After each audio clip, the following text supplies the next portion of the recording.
Today I'm here with Bailey Hunt, one of our amazing music therapists from Metro Music Therapy. She will be accepting the resource grant on behalf of Metro Music Therapy and telling us a little bit about their plans. So tell us a little bit about the facility that you're going to use the funds for. Absolutely. So I work for Metro Music Therapy, which is a private practice in Metro Atlanta.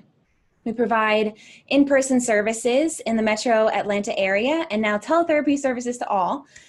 Through Metro Music Therapy, I work with a variety of facilities with diverse populations. One of those facilities is the Center for Children and Young Adults, or CCYA, which is where I wrote this grant for.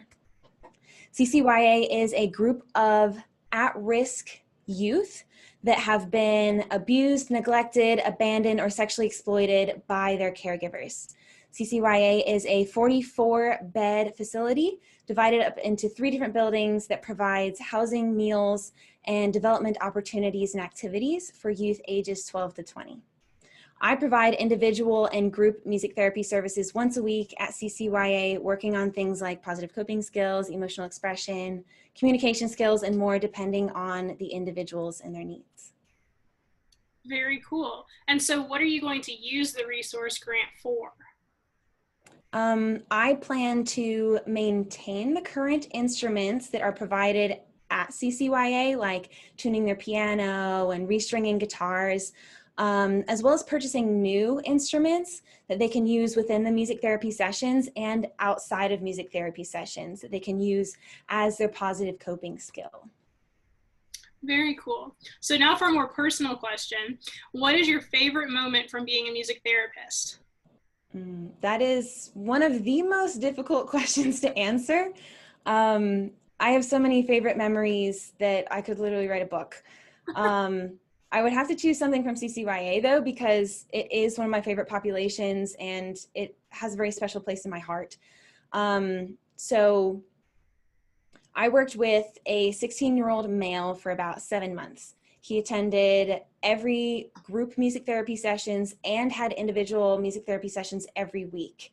He wasn't really engaging in any serious discussions though.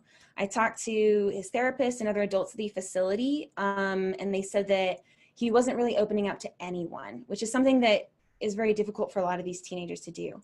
So I later found out that this individual's experiences led him to not be able to trust adults in general.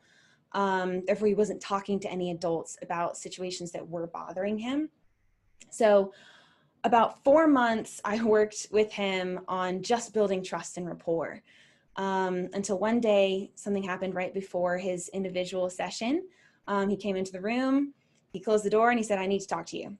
And he held my guitar as he talked for 2 hours straight about his past experiences, his current situations, and different things that were bothering him, how he felt about everything and his emotions that he'd been holding in.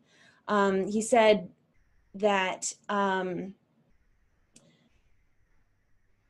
he said more in that session than he had literally the entire 4 months prior combined. So this was a really important point in our therapeutic relationship. He had reached that point where he trusted me and he could come to me when he had nobody else to talk to.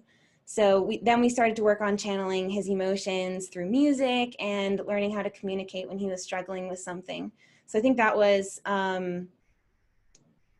one of my favorite memories with him specifically, but in my plethora of favorite memories as a music therapist, that was a very special moment, was that we have built trust. So. Oh, I love that. It's always so encouraging to hear. Well, thank you for chatting with me today. We're super excited to see the results of your resource grant. Awesome. Thank you.